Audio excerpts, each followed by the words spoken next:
मावळमधील कशाळ येथील आदिवासी लांघी कुटुंबियांचा जिल्हाधिकारी पुणे यांच्याकडून बेमुदत धरणे आंदोलन आज मंगळवार दिनांक 19/5/2026 रोजी करण्यात आले. गाव मौजे कशाळ येथील जमीन गट नंबर 90-99-570 संदर्भात बेकायदेशीर नोंदी झाल्याचं तसेच सदरचं प्रकरण माननीय अप्पर जिल्हाधिकारी राऊत साहेब यांच्यापुढे न्यायप्रविष्ट असून निकाल झाल्याची चुकीची माहिती विरोधकांनी पसरवून आमच्या वहिवाटीतील जागेत जेसीबीच्या साह्यानं नासधूस करण्यात आली, तर आम्हास धमकावण्यात आलं. सदर इसमाच्या विरोधात पोलिसांनी आमची तक्रार दाखल करून आम्हास न्याय दिला नाही. न्यायासाठी आम्ही जिल्हाधिकारी साहेबांपुढे बसलोय. यावेळी लांघी कुटुंबियांचे निष्णात वकील ॲडव्होकेट वनराज शिंदे, जमीन हक्क परिषदेच्या राज्याध्यक्षा करुणाताई सरोदे, संस्थापक अध्यक्ष माऊली सोनवणे, दिनकर नाना शेटे, तालुका अध्यक्ष अशोक जाधव, सुनील भाऊ गुजर, आबा वाघमारे, ॲडव्होकेट कविता निर्मला पक्ष वामन, सुभाष धामणकर, माऊली दळवी, माजी सभापती माऊली काळुखे, माजी जिल्हा परिषद सदस्य स्वप्नील आंबोले, डी.पी. मोरे यांसह शेकडो कार्यकर्ते विविध पक्ष संघटनांनी उपस्थित ची जाणीव करून दिल्याशिवाय तो बंड करून उठणार नाही. या महाराष्ट्रामध्ये जिथं जिथं अन्याय होईल त्या ठिकाणी छत्रपती फुले शाहू आंबेडकर चळवळीतला कार्यकर्ता जाऊन निवेदन देऊन आंदोलन मोर्चा करून प्रत्येक प्रश्नाला वाचा फोडण्याचं काम आज एक छत्रपतीचा मावळा आणि आंबेडकरवादी कार्यकर्ता माननीय माऊलीभाऊ सोनवणे यांच्या नेतृत्वाखाली जे आदिवासी कुटुंबावर झालेला जो अन्याय आहे त्या अन्यायाला वाचा फोडण्यासाठी पुणे जिल्हाधिकारी कार्यालयाच्या समोर जे आंदोलन चालू आहे त्या आंदोलनाला रिपब्लिकन परिवर्तन आघाडी महाराष्ट्र राज्य अध्यक्ष आबा वाघमारे पाठिंबा जाहीर करत आहे. मित्रांनो, बोलण्यासारखं भरपूर आहे. थोडक्यात आदिवासी कुटुंब या देशामध्ये, या देशाला स्वातंत्र्य मिळाल्यापासून आज तागायत आदिवासी कुटुंबाची आणि आदिवासी समाजाची प्रगती झालेली नाही. आणि त्याच आदिवासी कुटुंबाची जर 22-23 एकर जमीन देवस्थानाचं नाव पुढं करून कुठला आमदार, मंत्री, कुठला राजकीय वरदहस्त असणारा पुढारी जर लाटण्याचा प्रयत्न करत असेल तर बाबासाहेबाच्या संविधानाला अनुसरून इथला छत्रपतींचा मावळा आणि आंबेडकरवादी कार्यकर्ता गप्प बसणार नाही. त्याची पहिली नोटीस आणि पहिली तारीख म्हणून, पहिला इशारा म्हणून आज माऊलीभाऊ सोनवणे यांच्या नेतृत्वाखाली हा माझा आदिवासी समाज या ठिकाणी आलेला आहे. जर या आंदोलनाच्या नंतर प्रशासनानं याची दखल नाही घेतली तर माऊलीभाऊ, आपण आंबेडकरवादी कार्यकर्ता, मुख्यमंत्री जर पुण्यात आले तर त्यांची गाडी अडवून आपण हा प्रश्न विचारू की जर मालकी हक्काची जमीन तुम्ही जर देवस्थानला देत असाल, भारताच्या परंपरा सांभाळायच्या आम्ही आणि देवदेवताच्या नावाखाली तुम्ही श्रीमंत व्हायचं, हा नियम आता आम्हाला लागू होणार नाही. आम्ही देवाचे भक्त आहोत, श्रद्धाळू माणसं आहोत. या देशाची संस्कृती टिकवण्यासाठी आम्ही पुढे येऊ. त्यांचं म्हणणं आहे देवस्थान असेल त्या देवस्थानाला आम्ही जागा 20-22 गुंठे काय ते म्हणतायत ती देण्याचीही त्यांची तयारी आहे.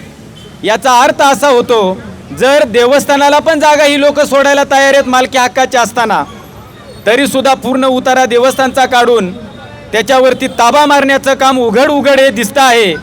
तर अशा खंडणीखोरांना गावातल्या ग्रामपंचायतचे पुढारी आहेत जे ह्याच्यामध्ये हस्तक्षेप करतात, जे प्रकर्षाने जाणवतात, त्यांच्यावर त्यांच्या हक्क छिनले म्हणून अॅट्रॉसिटीचा गुन्हा दाखल करून गोरगरिबांची फसवणूक, त्यांच्या प्रॉपर्टी चौकशी, अशा कितीतरी जमिनी त्या तालुक्यामध्ये लाटण्याचा प्रयत्न या लोकांनी केलेला असेल. ह्याच्या मागं कोण आमदार आहे, कोण मंत्री आहे, कोण शासकीय अधिकारी आहे, याचीही सखोल चौकशी व्हावी. आज या देशाच्या राष्ट्रपती मोदी साहेब म्हणतायत की आदिवासी समाजाच्या द्रौपदी मुर्मू आहेत आणि त्याच आदिवासी समाजाच्या जर जमिनी लाटण्याचं काम, म्हणजे एका बाजूला तुम्ही सन्मान देण्याचं काम करताय आणि एका बाजूला त्यांचं जेवण दिलेलं ताट तुम्ही हिसकावून घेण्याचा प्रयत्न करताय, तर या देशामध्ये ही परिस्थिती आम्ही सहन करणार नाही. ही साधं आंदोलन आहे, याची दखल शासनाने घ्यावी, मावळच्या प्रांत अधिकाऱ्यांनी घ्यावी, मावळच्या तहसीलदारांनी घ्यावी आणि कलेक्टर साहेबांनी घ्यावी.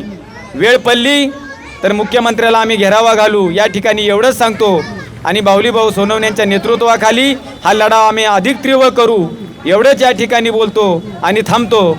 जय भीम, जय शिवराय. जिल्हाधिकारी कार्यालयासमोर आज धरणे आंदोलन या ठिकाणी करावं लागलं. मावळ तालुक्यामधील एक अतिदुर्गम भागामधील कशाळ नावाच्या एका गावामध्ये एका आदिवासी कुटुंबांवर अन्याय झाला आणि त्या अन्यायाला वाचा फोडण्यासाठी मावळ तालुक्यामधील एक गोरगरिबांचं आदरस्थान, गरिबांचं एक कैवारी, गोरगरिबांसाठी रात्रंदिवस झुंजणारं असं एक झुंजार नेतृत्व जमीन हक्क परिषद संघटनेचे महाराष्ट्र राज्याचे संस्थापक अध्यक्ष माननीय माऊली भाऊ सोनवणे यांच्या नेतृत्वाखाली आज हे धरणे आंदोलन या ठिकाणी आज आपण हे साजरं करत आहोत. खऱ्या अर्थानं माझ्या अगोदरच्या वक्त्यांनी महाराष्ट्र राज्याच्या अध्यक्षा करुणाताई सरोदे यांनी आत्ताच एक कडक शब्दामध्ये अधिकाऱ्यांना आपली भूमिका समजावून सांगण्याचा प्रयत्न केलेला आहे. नव्हे तर बऱ्याच वक्त्यांनी या ठिकाणी आपल्या भाषणामधून या आजच्या धरणे आंदोलनाचं कारण पटवून देण्याचं काम केलेलं आहे. नव्हे तर या केसचं नेतृत्व करणारं जे नेतृत्व ॲडव्होकेट वनराज शिंदे सर, खऱ्या अर्थाने ज्यांनी या केसचा पूर्णपणे अभ्यास केलेला आहे आणि त्या अभ्यासाअंती खऱ्या अर्थाने ह्या लांघे कुटुंबियांवर जो अन्याय झालेला आहे ते सविस्तर माहिती या ठिकाणी त्यांनी सांगण्याचा प्रयत्न केलेला आहे. खऱ्या अर्थानं आज अशी कितीतरी उदाहरणं असतील या महाराष्ट्रामध्ये की अन्याय झाल्याच्या नंतर वाचा फोडण्यासाठी त्यांच्या पाठीमागे कुणीच नसतं आणि कुणी नसल्यामुळं कायद्याचा अभ्यास कमी असतो, आर्थिक बाजू कमी असते, त्याचबरोबर दंडकशाही करण्याची ताकदसुद्धा त्यांच्यामध्ये नसते आणि मग अशा परिस्थितीमध्ये तोंड दाबून बुक्क्याचा मार सहन करावा लागतो आणि नवे तर त्या कुटुंबाला न्यायापासून वंचित राहावं लागतं. अशी अनेक उदाहरणं या महाराष्ट्रामध्ये आम्हाला पाहायला मिळतील. परंतु आज मावळ तालुक्यामधली जर परिस्थिती जर पाहिली तर मला वाटतं ज्यांच्यावर अन्याय होतो मग त्या कुठल्याही 18 पगड जातीच्या कुठल्याही व्यक्तीवर अन्याय होऊ द्या, ज्याप्रमाणे छत्रपती शिवाजी महाराजांच्या राजवटीमध्ये 18 पगड जातींना न्याय मिळवून देण्याचं काम केलं जात होतं. 18 पगड जाती एकत्रित आणून त्यांच्या हातून अन्यायाविरुद्ध लढा देण्यात येत होता. अशाच प्रकारचं कार्य आज मावळ तालुक्यामध्ये आमचे जमीन हक्क परिषद संघटनेचे महाराष्ट्र राज्याचे संस्थापक अध्यक्ष माननीय माऊली भाऊ सोनवणे यांनी हातात घेतलेला आहे. आणि कुठल्याही अतिदुर्गम भागातला माणूस असो, शहरी भागातला असो, मध्यम स्थितीमधला असो, कुठल्याही प्रकारचा जो व्यक्ती असेल त्याच्यावर अन्याय झाल्याच्या नंतर तो पहिला आसरा कुणाचा करत असेल मावळ तालुक्यामध्ये तर तो कुठल्या पुढाऱ्याकडे जात नाही, कुठल्या नेत्याकडे जात नाही, कुठल्या दंडोकशाही करणाऱ्याकडे जात नाही, कुठल्या बाईकडे जात नाही, तर तो पहिला आसरा कुणाचा घेत असेल तो जमीन हक्क परिषद संघटनेचा आणि माऊली भाऊ सोनवणे यांचा आसरा घेतो.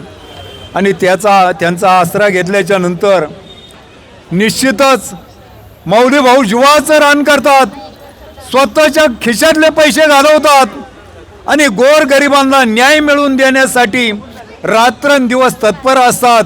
आणि म्हणून आज माऊली भाऊंच्या नेतृत्वाखाली जो हा लढा चाललेला आहे, हा लांघे कंपनीवर लांघे कुटुंबियावर जो अन्याय झालेला आहे, मला वाटतं माऊली भाऊ या लढ्यामध्ये उतरलेले आहेत आणि माऊली भाऊ या लढ्यात उतरल्याच्या नंतर न्याय मिळणार नाही हा शब्द मला वाटतं तुम्हाला आम्हाला कुणाला ऐकायला मिळणार नाही, अशा प्रकारची परिस्थिती निर्माण झालेली आहे. आणि निश्चितच आज तुमच्या ह्या धरणे आंदोलनाचा परिणाम निश्चितच आज या लांघे कुटुंबियाला न्याय मिळवून दिल्याशिवाय राहणार नाही अशी माझी मनोमन खात्री पडलेली आहे. म्हणून मी या जमीन हक्क परिषद संघटनेच्या माध्यमातून आलेल्या सर्व पदाधिकारी असतील, तुमचे कार्यकर्ते असतील, सर्वांनी एका आदिवासी कुटुंबियांवर जो अन्याय झाला त्याच्यासाठी मावळ तालुक्याच्या कानाकोपऱ्यातून सर्व कार्यकर्ते या ठिकाणी एकजूट झालात. मी प्रथमतः तुमचं सर्वांचं या ठिकाणी आभार व्यक्त करतो आणि आजचा न्याय आपल्याला हा निश्चित आहे याची तुम्हाला खात्री देऊन माझे 2 शब्द या ठिकाणी थांबवतो. रामकृष्ण. सोनवणे म्हणून आले. तिची कंप्लेंट एवढी फक्त जाते. मगाशी चांगला बोलला कविता निर्मला बापू. भेटू सर आपण. 1988 साली देवस्थान हे त्याच्यावरती नोंद तर हे खरंच जे अधिकारी आहेत त्यांना लाज वाटण्यासारखी गोष्ट आहे. गोरगरिबांचे 4 पैसे इकडचे तिकडे दिले, गोरगरिबांच्या नोंदी इकडचे तिकडे करता. तुम्हाला राज्यघटनेने दिलेला अधिकार आणि ते सर्व्हिस करते तुम्ही, तुम्हाला आमच्या घरामधनं जे पगार भेटतो तो तुम्हाला पुरेसा होत नाहीये का? कारण तुम्हाला निकाली काढा किंवा आमच्या गोरगरिबांचे कामं करा म्हणून सांगितलं की आमचं काय म्हणता, तर तुम्ही जाड कातड्यांच्या लोकांना एवढं हे करा, गरिबांना न्याय द्या. तुम्हाला न्याय देणं होत नसेल तर तुम्ही खरंच खुर्च्या खाली करा, कारण तुम्हाला त्या बसण्याचा अधिकार नाही आहे. आज लांघे कुटुंब त्याच्यावरती त्यांची उपजीविका आहे, तर महिलांना तुम्ही तिथे जाऊन अन्याय अत्याचार करताय. पुरुष माणसं महिलांच्या अंगावरती जाऊन मारहाण करतात, त्यांचे घराचे जे काम करण्याचे साहित्य आणलेले होते ते जाळून टाकतात किंवा जे लाकडं जे पावसाळ तोंडावरती आहे म्हणून त्यांचे स्वयंपाक करण्याचे लाकडं वगैरे म्हणजे किती खोडसाळपणा करणार. तर याच्या मागं जे कोणी राजकारणी आहेत त्यांनी थोडंसं जनाची नाही तर मनाची बाळगावी, कारण त्या लोकांनी पण तुम्हाला मतदान देऊन निवडून आणलेलं आहे. आज जाधव कुटुंब यांची ते जागा त्यांच्या पुढे देवस्थान 88 साली होतं, पण ग्रामपंचायतीचा काहीतरी ठराव चुकीचा एकमेकाच्या संगनमताने आणि पैसे घेऊन केलेला ठराव चुकीचा करून त्यांना पारित करून ते जमीन यांच्या नावाच्या पुढं देवस्थान केलेलं आहे. तर जर लांघे कुटुंबियांना न्याय मिळाला नाही तर जमीन हक्क परिषद महाराष्ट्राचं संघटना ही त्यांच्या खंबीरपणे पाठीशी, ते आमच्या परिवारातील एक घटक आहेत. तर त्यांना न्याय नाही मिळाला तर आज हे आंदोलन आहे. तर यापुढे तीव्र आंदोलन तसेच तुमच्या कार्यालयावरती मोर्चे काढले जातील. जिल्हाधिकारी साहेबांना एवढंच आमचं सांगणं आहे, साहेब तुमच्या हातामध्ये आहे तेवढं तुम्ही गोरगरिबांना न्याय द्या आणि देणं होत नसेल तर तुम्ही नक्की खुर्ची खाली करा, कारण तुमची लायकी नाही आहे त्या खुर्चीवर बसण्याची. 2021 पासनं जर प्रलंबित तुमच्याकडे प्रकरण आहे तर तुम्हाला आम्ही तुमच्या बापाचं मागत नाही, आमच्या कुल जमिनी आहेत त्या आमच्या बापाच्या मागतोय. कारण तुम्हाला देणं जर होत नसेल, तुम्हाला जे अधिकार दिलेले आहेत, तुम्ही त्या खुर्चीवर ज्या अधिकारासाठी बसलेले आहात ते अधिकार जर तुम्हाला देता येत नसेल तर तुम्हाला तिथं बसण्याचा अधिकार नाही आहे.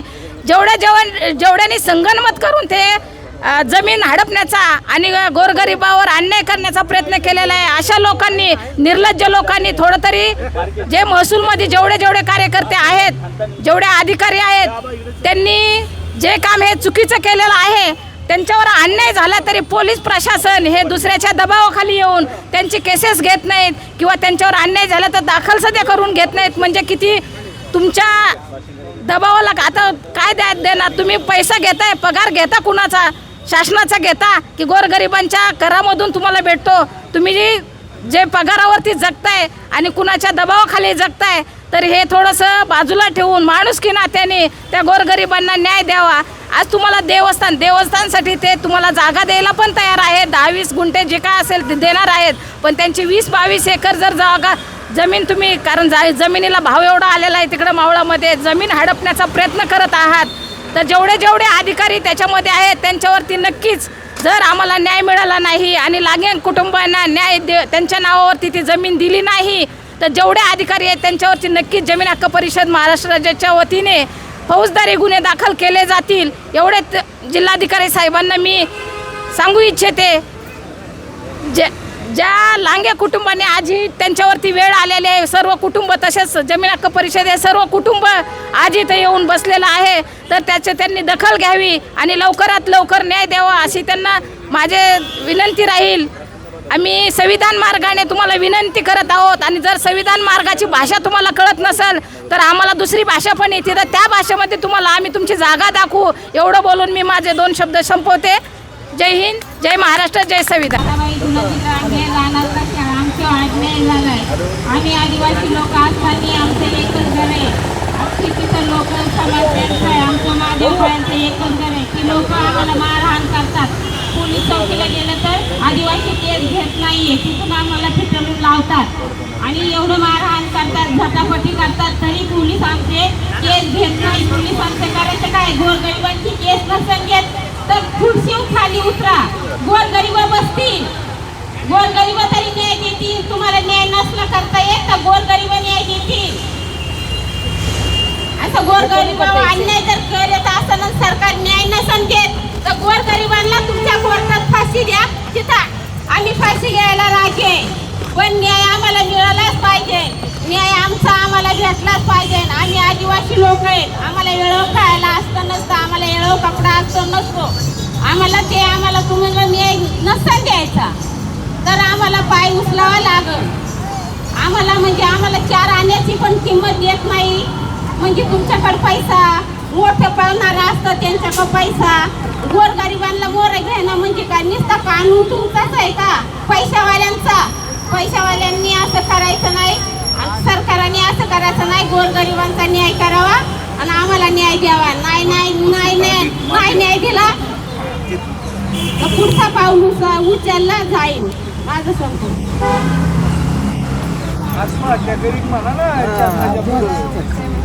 आत्महत्या करीन सरकारच्या पुढं. आम्ही 5 माणसं आहे तेवढी आत्महत्या सरकारच्या पुढं करू शकतो. सरकार न्याय करण, ते गावाला जमीन द्यायची का सरकाराला द्यायची? मग सरकार न्याय करण त्याचा. पण एकटी रानकी मुंकी बाई आपला नवरा असाच घाबरून गावकऱ्यांनी हानमार करून माझा नवरा मेले गेलेला आहे, तरी न्याय कोर्टात आलं तरी घेतला नाहीये. म्हणजे हा सरकार कशाला पाहिजे? गोरगरिबांसाठी नाही मोठ्यांसाठी केलेलं आहे का सरकार? गोरगरिबांनी मत नाही दिली, कोणचं नाही केलं तर सरकार करणार काय? आमच्यापासून आहे आदिवासी म्हणून. माझा आवाज येतोय सगळ्यांना? बरं, मी ॲडव्होकेट वनराज शिंदे. जमीन हक्क परिषदेचं आणि आपलं नातं जन्मापासूनचंच आहे, पण मी या आजच्या आंदोलनाला, उपोषणाला जे लांघी कुटुंबियांनी सुरू केलेलं आहे त्याला त्यांचा वकील म्हणून, त्यांचा हितचिंतक म्हणून आणि एक कार्यकर्ता म्हणून पाठिंबा द्यायला आलेलो आहे. आणि मला खूप अभिनंदन करावं असं वाटतं लांघी कुटुंबियांचं, जमीन हक्क परिषदेचं, की ज्यांच्या निमित्ताने मला पुन्हा एकदा जमिनीवरती बसायची संधी मिळाली. आणि हा विषय जो हातामध्ये घेतलेला आहे लांघी कुटुंबियांनी, त्याची पार्श्वभूमी मी फक्त थोडक्यामध्ये सांगतो. मित्रांनो, कशाळ गावामध्ये सर्वे नंबर 90, 99 आणि 570 अशा 3 सर्वे नंबरच्या जमिनी आहेत. माझा आवाज येतोय सगळ्यांना? तर कशाळ गावामध्ये गट नंबर 90, 99 आणि 570 असे 3 गट आहेत. हे 3 गट देवस्थान इनामाचे आहेत असा 1988-89 साली गावकऱ्यांनी अर्ज केला आणि त्यांनी सांगितलं आमच्या अर्जाचा सहानुभूतीपूर्वक विचार करा. आणि हे जे लांघी कुटुंबीय आहेत त्यांना आम्ही काही वर्षांपूर्वी शेजारच्या गावातून इथं आणले पूजा अर्चा करायला. आणि हे मळूबाई देवस्थान आहे, हे ग्रामदैवत आहे आणि लांघी कुटुंबीय त्याचे पुजारी आहेत. त्याच्यामुळे मालक सदरी त्यांची जी नावं आहेत ती बेकायदेशीरपणे आलेली आहेत, ती इतर हक्कामध्ये टाका. आणि मालक सदरी समस्त ग्रामस्थ कशाळ असं तुम्ही नाव लिहा असा अर्ज केला. कधी अर्ज केला? 1988-89 साली.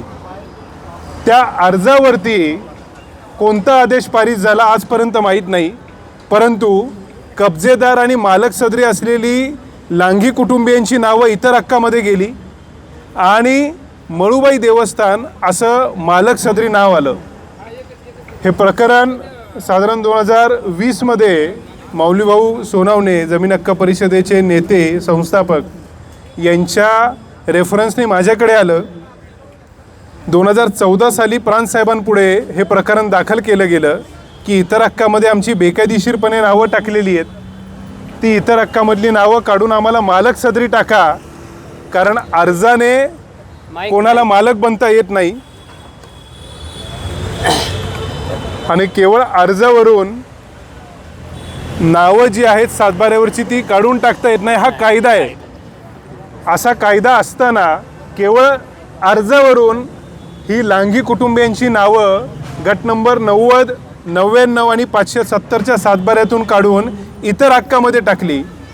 2014 साली अपील दाखल केलं गेलं 1988-89च्या फेरफाराविरोधात.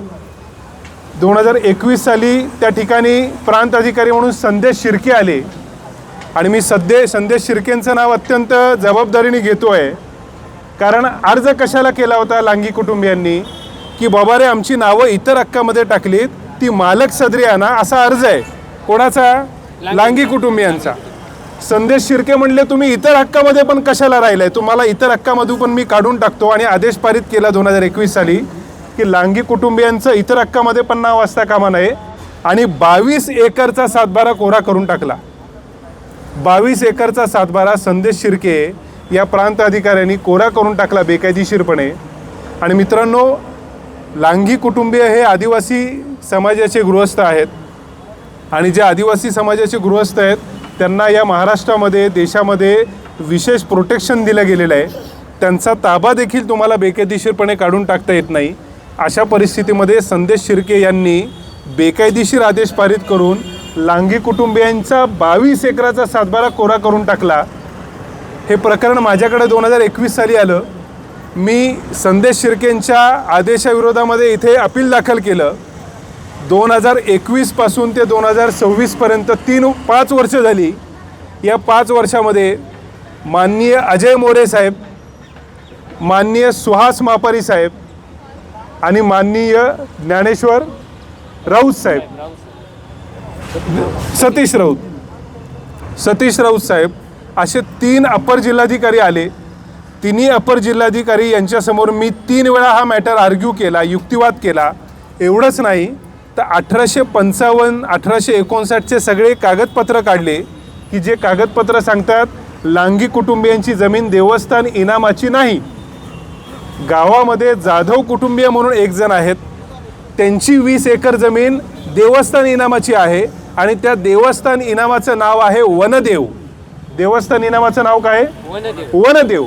आता वनदेव हा कोणाचा असतो? आदिवासींचा असतो. मग जाधव कुटुंबियांच्या 3 गटावरती वनदेव अशी नोंद असली पाहिजे आणि ती देवस्थानाची जमीन आहे असा कागद सांगतो 1855 आणि 58चा. आणि ते कागद मी सुहास मापारी साहेब यांच्यापुढे ठेवले. साहेबांनी ते कागद बघितल्यानंतर हाताची घडी घातली. आजपर्यंत आदेश पारित केला नाही. त्यानंतर हे प्रकरण आत्ता राऊत साहेबांकडे आहे. त्यांच्यापुढे डिसेंबर 2025, जानेवारी 2026 या काळामध्ये अंतिम युक्तिवाद होऊन प्रकरण निकालासाठी बंद झालं. दरम्यानच्या काळात एक महत्त्वाची गोष्ट घडली, मला सगळ्यांना ती सांगायची आहे. दरम्यानच्या काळामध्ये नोव्हेंबर 2025मध्ये माऊलीभाऊ सोनावणे यांच्या विरोधात आणि ॲडव्होकेट वनराज शिंदे म्हणजे माझ्या विरोधात पोलीस स्टेशनमध्ये तक्रार करण्यात आली की ही 2 व्यक्ती जे आहेत ते कशाळ गावामधली शांतता सुव्यवस्था बिघडवण्याचं काम करत आहेत आणि त्यांच्यावरती कारवाई करण्यात यावी. माझा इथं अर्ज आहे, राऊत साहेबांपुढे माझा अर्ज आहे की साहेब, हे आदिवासी समाजाचे व्यक्ती आहेत, मी चळवळीचा कार्यकर्ता आहे, मला हे प्रकरण अशा पद्धतीने दिलं गेलेलं आहे आणि मी त्यांचा हितचिंतक म्हणून त्या प्रकरणामध्ये काम करतोय, वकील म्हणून नाही. आणि माझ्या जर काही जीवाचं बरं वाईट झालं तर मला श्रद्धांजली म्हणून तरी तुम्ही आदेश पारित करा असा माझा अर्ज रेकॉर्डला आहे राऊत साहेबांपुढे. डिसेंबर 2025मध्ये माझा अर्ज रेकॉर्डला आहे की ही सगळी ग्रामस्थ लोक 22 एकर जमीन लाटायला बसलेली आहेत आणि मी याच्यामध्ये लक्ष घालू नये, मौलीभाऊ सोनावणेंनी याच्यामध्ये लक्ष घालू नये. त्याच्यामुळे यांच्या विरोधामध्ये बेकायदेशीर आणि खोट्या तक्रारी नोंदवल्या गेलेल्या आहेत.